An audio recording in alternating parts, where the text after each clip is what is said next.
পৃথিবীর কোনো জায়গায় আল্লাহর বিধান আছে কি নাই? দুই একটা জায়গায় আছে আইওয়াশ, শোডাউন। বেশিরভাগ নারী পর্দায় চলে না, চলে না? বেশিরভাগ মানুষ রোজা রাখে না, রাখে না? বেশিরভাগ মানুষ যাকাত দেয় কি দেয় না?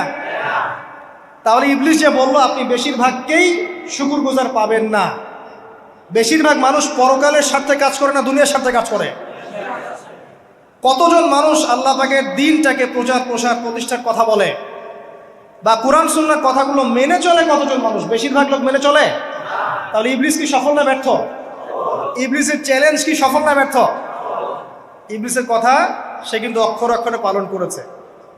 আর এই ইবলিসকে আল্লাহ পাক কেন পৃথিবীতে নিয়েছেন? আমাদেরকে পরীক্ষা করার জন্য, যেন আমরা এই সরল পথ থেকে বিচ্যুত না হই।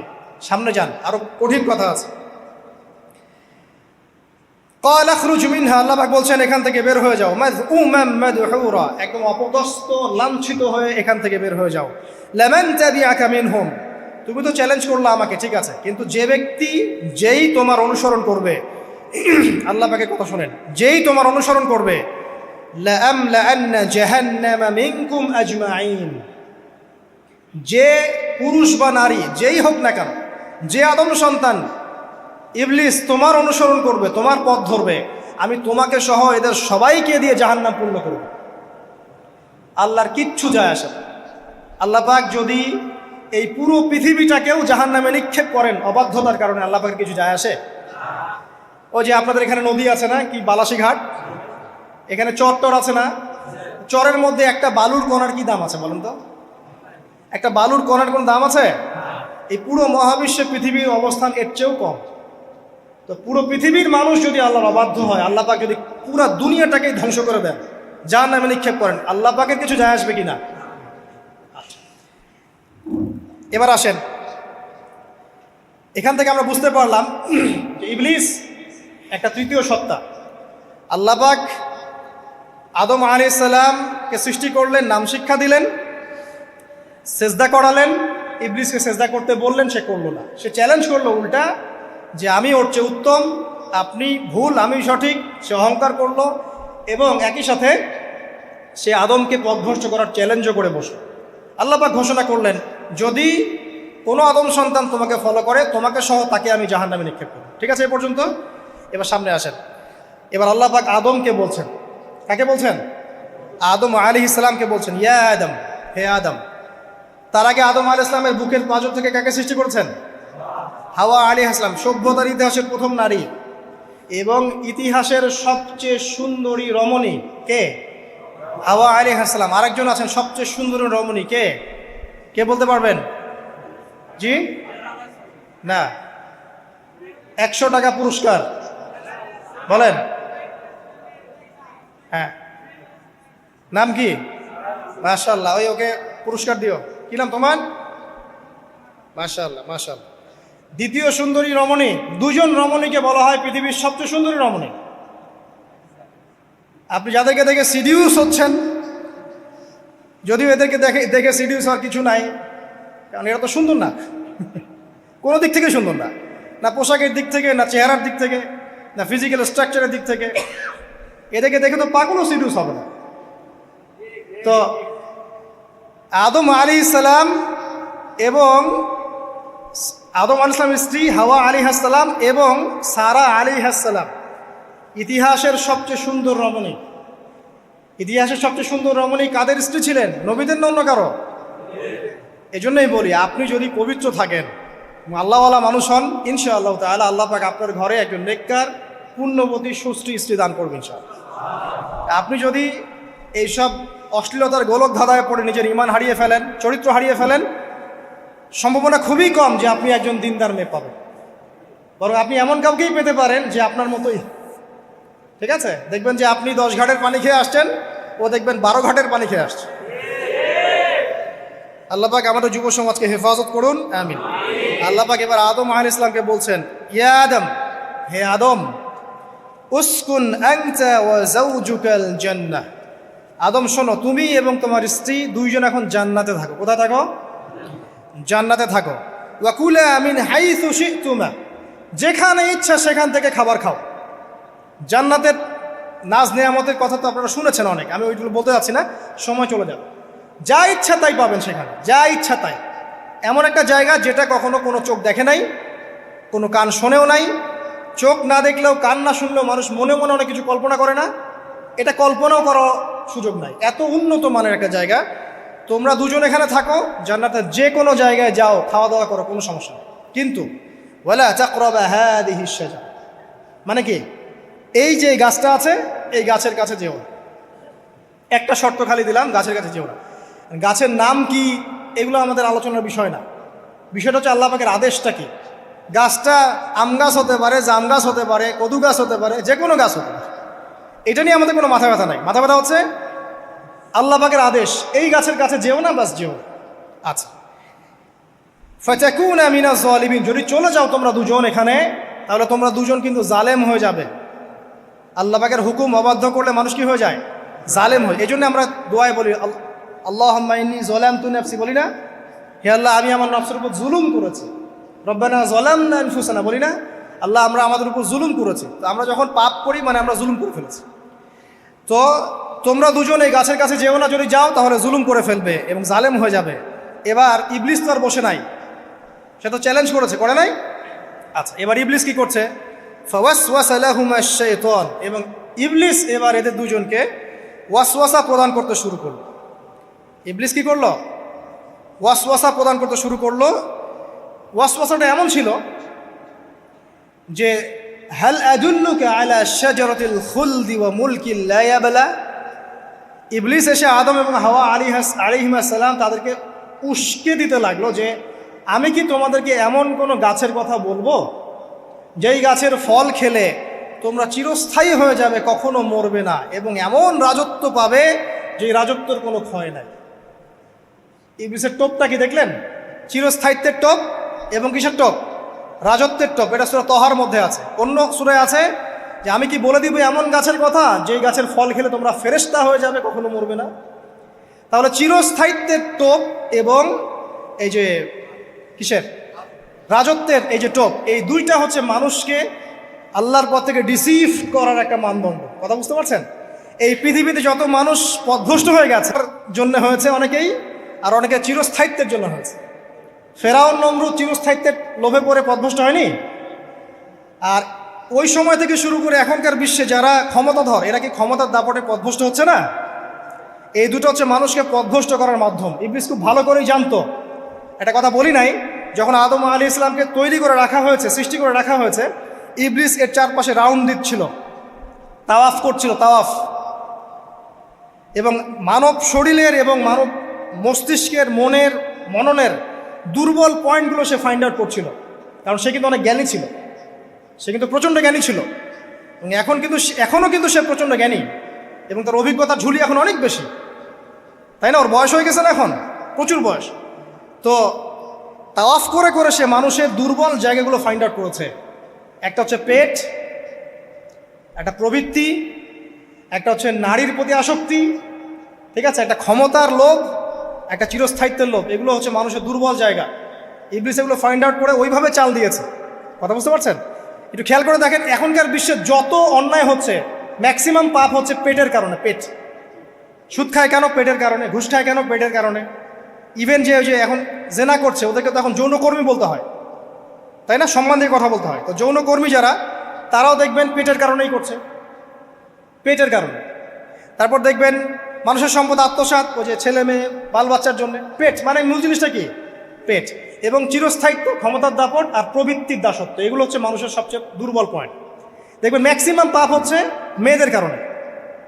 মেয়েদের কারণে না? মেয়ের পিছনে।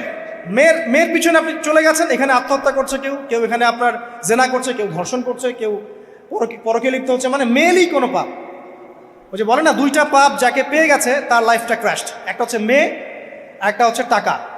অর্থ সম্পদের লালসা যার মধ্যে পেয়ে বসেছে, এর জীবন শেষ। আর যার মেয়ের নেশা আছে, মেয়ের নেশা যার মধ্যে আছে, এর জীবন শেষ। একে আপনি হেদায়েতের পথে আনতে পারবেন না ইল্লা মাশা আল্লাহ, আল্লাহ পাক যদি না চান। আসেন, ইবলিস তাওয়াফ করছিল এবং সে কিন্তু টোপ দিল, চিরস্থায়িত্বের টোপ দিল, এবং কিসের টোপ দিল? ফেরেশতা হয়ে যাবে, অমর হয়ে যাবে। এবার আমাদের পিতামাতা আদম এবং হাওয়া আলাইহিস সালাম তারা কিন্তু ফল খেয়ে ফেললেন। আর এটা এমন নয় একবার ওয়াসওয়াসা দিয়েছে বাস খেয়ে ফেলেছেন, এমন নয়, কন্টিনিউয়াসলি সেই কাজটা করেছে। একটা মানুষ যখন জেনা করে, ইবলিস কি একবার এসে বললেই কেউ জেনা করে ফেলে? আস্তে আস্তে কিন্তু মানুষ জেনার পথে যায়। ওই যে প্রথমে একদিন অনেক দিন একটা লেকচার দিয়েছিলাম না, প্রথমে গার্লফ্রেন্ড বয়ফ্রেন্ড একটা সম্পর্ক হয়, তাই না? তারপর কথাবার্তা হয়, মোবাইল ফোন এক্সচেঞ্জ করে, নোট এক্সচেঞ্জ করে, কফি খায়, আস্তে আস্তে ডেটিংয়ে যায়, পরে দেখবেন এক পর্যায়ে গিয়ে জেনায়। এভাবে। আর যারা ধর্ষক এতে ডাইরেক্ট অ্যাকশন, এত সময় নাই, ডাইরেক্ট। তো ইবলিস প্রতিটা পাপ মানুষকে ধাপে ধাপে করায়। দেখবেন ইবলিস এখানেও কিন্তু আমাদের পিতামাতাকে ধাপে ধাপে ওইদিকে নিয়ে গিয়েছিল। এবার আসেন, আমাদের পিতামাতা ফল খেয়ে ফেললেন, এই জায়গাটা খুব ভালো করে বোঝেন। এই ফল খাওয়াটা আল্লাহর অবাধ্যতা না? আল্লাহ পাক বলেছিলেন না যে জালেম হয়ে যাবে? আল্লাহ পাকের অবাধ্য হলেন। অবাধ্যতার ফলাফলটা কি হলো এবার শোনেন। আমরা সবাই জানি অবাধ্যতার ফলাফল কি, আল্লাহ পাক জান্নাত থেকে নামিয়ে দিয়েছেন, তাই তো? এর আগে আরেকটা ফলাফল হয়েছে। এই ফলাফলের সাথে আমাদের বর্তমান সময়কার যে ইস্যুটা চলছে, পোশাক, নারী, সংস্কৃতি, হাবিজাবি, হ্যাঁ, বেহায়াপনা, বেলাল্লাপনা, এই ইস্যুটা এখানে জড়িত। এটা আমারও বুঝতে এবং খুঁজে পেতে সময় লেগেছে। আমরা সবাই পড়েছি স্টুডেন্ট লাইফে, আদম এবং হাওয়া আলাইহিস সালাম আদেশ লঙ্ঘন করেছেন, সাথে সাথে আল্লাহ পাক জান্নাত থেকে কি করেছেন? নামিয়ে দিয়েছেন। ইবলিসকেও নামিয়ে দিয়েছেন, তারপরে হায়াত দিয়েছেন, এখানে পরীক্ষা করছেন, এই তো। এখানে আল্লাহ পাক দেখবেন আমাদের আমল কেমন, আমল ভালো হলে আবার জান্নাতে, খারাপ হলে আবার জাহান্নামে। কিন্তু এর আগেও একটা ঘটনা ঘটেছে। যে মুহূর্তে আমাদের পিতামাতা ফল খেয়েছেন গাছের কাছে গিয়েছেন, আল্লাহ পাকের আদেশটা লঙ্ঘন করেছেন, সাথে সাথে তাদের গায়ের পোশাকটা খুলে পড়ে গেছে। আমি বুঝাতে পারি নাই? পুরো মহাবিশ্বের প্রথম লজ্জা, প্রথম অপমান, প্রথম শাস্তি, ঠিক আছে, আল্লাহর অবাধ্যতার প্রথম পরিণাম লজ্জাহীনভাবে গা থেকে কাপড় খসে পড়ে যাওয়া, ন্যাংটা হয়ে যাওয়া, ন্যাংটা। বাংলা ভাষায় বুঝতে পারছেন? প্রথম শাস্তি, প্রথম অবাধ্যতা এবং প্রথম অবাধ্যতার পরিণতি পুরো মহাবিশ্বে সভ্যতার শুরু থেকে শেষ পর্যন্ত প্রথম অ্যাক্সিডেন্ট, বা এই যে আমরা বলছি পরিণতি, পাপের পরিণতি, অবাধ্যতার পরিণতি, সেটা হলো গা থেকে কাপড় খুলে যাওয়া। এই কথা আল্লাহ পাক বলছেন এখানে, লিয়ুবদিয়া লাহুমা মা উরিয়া আনহুমা মিন সাওআতিহিমা। ইবলিস তোমাদের পিতামাতাকে এই গাছের কাছে নিয়ে গিয়ে ফল খাইয়ে তাদের গা থেকে পোশাক খুলে ফেলে দিয়েছে। এবার কি বুঝতে পারছেন যে ইবলিস এখন বিশ্বে কি করছে? ইবলিস সেম কাজটা করছে আমাদের সাথে, আমাদের গা থেকে তারা পোশাক খুলে ফেলে দিচ্ছে। সভ্যতার শুরুর পাপ বলছি না আমরা, এটা আসলে ভুল। সভ্যতার শুরুতে আদম এবং হাওয়া আলাইহিস সালাম যে ভুলটা করেছেন, তার যে পরিণতি হয়েছে সেটা এটা ছিল না যে জান্নাত থেকে পৃথিবীতে নামিয়ে দেয়া, বরং পরিণতি এটা ছিল তাদের গা থেকে প্রথম কাপড় খুলে গেছে, তারা নগ্ন হয়ে গেছেন।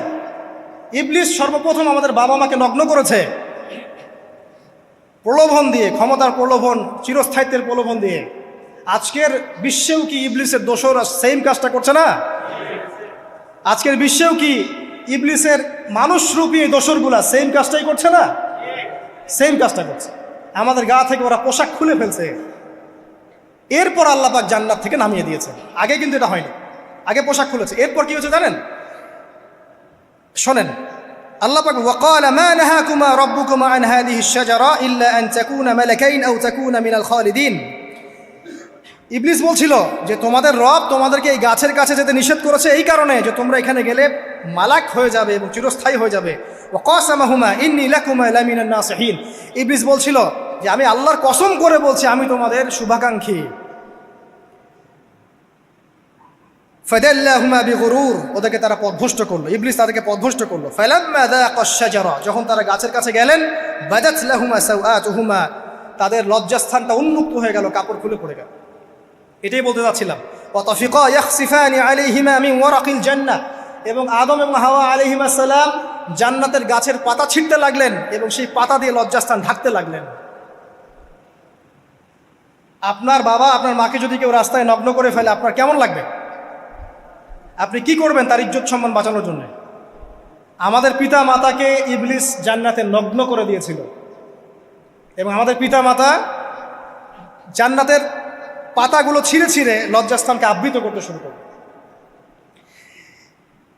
ওয়ানাদাহুমা রাব্বুহুমা, এবং আল্লাহ পাক বলছেন এবার আল্লাহ পাক তাদের দুজনকে ডাকলেন, ডেকে বলে আলাম আনহাকুমা আন তিলকুমা শাজারা, হে আদম এবং হাওয়া, তোমাদের দুজনকে কি আমি বলি নাই যে এই গাছের কাছে যাবে না? ওয়া আকুল লাকুমা ইন্নাশ শাইতানা লাকুমা আদুউম মুবিন, আমি কি তোমাদেরকে বলি নাই নিশ্চয়ই শয়তান তোমাদের স্পষ্ট প্রকাশ্য শত্রু? ক্বালা, এবার তারা তাদের ভুল বুঝতে পারলেন। আল্লাহ পাকের কত দয়া মানুষের প্রতি দেখেন। ইবলিসও আল্লাহর অবাধ্য ছিল, আল্লাহ পাক তাকে বহিষ্কার করে কাফের বানিয়ে দিয়েছেন, চিরস্থায়ী লানত করেছেন। আমাদের পিতা মাতাও ভুল করেছেন, বাট আল্লাহ পাক তাদেরকে চিরস্থায়ী জাহান্নামী করেন নাই। আল্লাহ পাক তাদেরকে দয়া পরবশ হয়ে ক্ষমা করে দিয়েছে। শুধু তাই নয়, আল্লাহ পাক এত মহব্বত করেন আদম সন্তানকে যে তওবা করার যে কালিমাটা, সেই কালিমাটাও আল্লাহ পাক আদম এবং হাওয়াকে শিখিয়ে দিয়েছেন। সুবহানাল্লাহ, কোন কালিমা দিয়ে তওবা করবো, কি পড়বো, এটাও তারা বুঝতে পারছিলেন না। আল্লাহ পাক তখন শিখিয়ে দিয়েছেন। ক্বালা, তারা বলল, রব্বানা, হে আমাদের প্রতিপালক, যালামনা আনফুসানা, আমরা আমাদের উপর জুলুম করেছি, নফসের উপরে, ওয়া ইল্লাম তাগফির লানা ওয়া তারহামনা লানাকুনান্না মিনাল খাসিরিন। এই দোয়াটা করলেন আমাদের পিতামাতা, আল্লাহ পাক মাফ করে দিলেন। কিন্তু মাফ করার পরে আর জান্নাতে থাকা হলো? এই পৃথিবীতে নামিয়ে দেওয়া। পৃথিবীতে নামিয়ে দেওয়ার পরে একটা হায়াত দেওয়া হলো, কারো 50, 60, 70, 100, 200, 500, 1000 ইত্যাদি। এবং আল্লাহর পক্ষ থেকে ঐশী গ্রন্থ পাঠানো হলো, কখনো তাওরাত, কখনো জাবুর, কখনো ইনজিল ইত্যাদি, কখনো কোরআন। শর্ত দেয়া হলো, যারা আল্লাহ পাকের এই ঐশী গ্রন্থগুলো মেনে চলবে তারা ইনশাআল্লাহ আবার মৃত্যুর পর সেই জান্নাতে ফিরে যাবে যেখান থেকে তারা বহিষ্কৃত হয়েছে। আর যে বা যারাই আল্লাহ পাকের এই আয়াত, নিদর্শন এবং ঐশী গ্রন্থগুলোকে অস্বীকার করবে, এটাকে মিথ্যা প্রতিপন্ন করবে, আল্লাহ পাক এদের সবাইকে দিয়ে জাহান্নাম পূর্ণ করবে ইনশাআল্লাহ তাআলা। আল্লাহ পাক এটাও বলেছেন যে আল্লাহ পাক ওয়ালাকাদ যারানা লি জাহান্নামা কাসীরাম মিনাল জিন্নি ওয়াল ইনস, আল্লাহ পাক বহু মানুষ আর জিনকে দিয়ে জাহান্নাম পূর্ণ করবেন। কারণ এই দুই জাতিকে পাঠানো হয়েছিল পৃথিবীতে শুধু আল্লাহর ইবাদত করার জন্য। ওয়া মা খালাকতুল জিন্না ওয়াল ইনসা ইল্লা লিয়াবুদুন, এরা সেটা করে নাই। এই কারণে আল্লাহ পাক হাদিসের মধ্যে জানিয়েছেন প্রতি 1000-999 জন মানুষকে আল্লাহ পাক জাহান্নামে পাঠিয়ে দেবে। তবে বেশিরভাগ জান্নাতি হবে এই উম্মতে মুহাম্মাদের মধ্যে। এবার শোনেন, আমাদের পিতামাতার এই পরিণতির পর আল্লাহ পাক যখন আমাদেরকে পৃথিবীতে পাঠালেন, আল্লাহ পাক আমাদেরকে নগ্ন করে পৃথিবীতে রাখেন নাই। সুবহানাল্লাহ, আল্লাহ পাক আসমান থেকে লিবাস পাঠিয়েছেন। এই যে সমাজ বিজ্ঞানের বইগুলোতে লেখা আছে না, মানুষ আগে নগ্ন ছিল, গাছের ছালপাতা পরে থাকতো, তারপরে বন্যপ্রাণী শিকার করতো, গুহায় গুহায় থাকতো। বোগাস, মিথ্যা, বাজে কথাগুলো সব একদম টোটাল মিথ্যা কথাগুলো।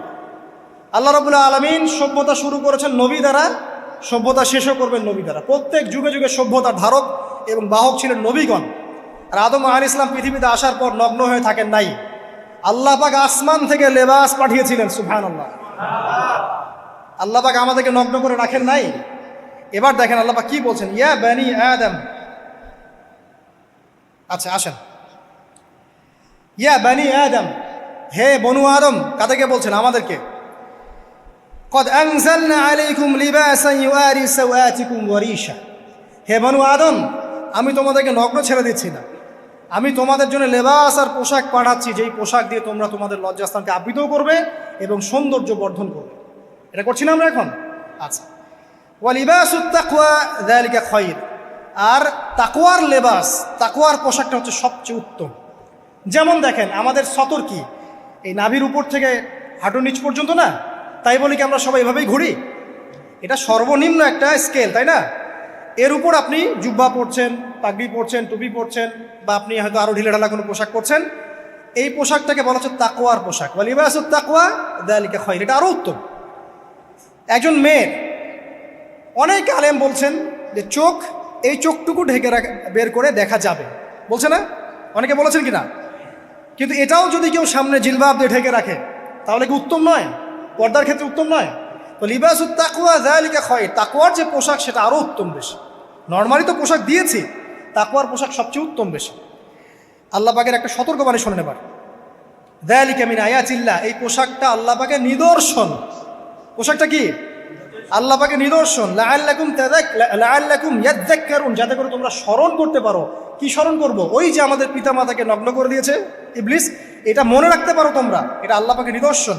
ইয়া বানি আদম, হে বনু আদম, লা ইয়াফতিনান্নাকুমুশ শাইতান। এবার শোনেন, আল্লাহ পাক আমাদেরকে বলছেন, হে বনু আদম, লা ইয়াফতিনান্নাকুমুশ শাইতান, শয়তান যেন আবার তোমাদেরকে ফিতনায় ফেলতে না পারে।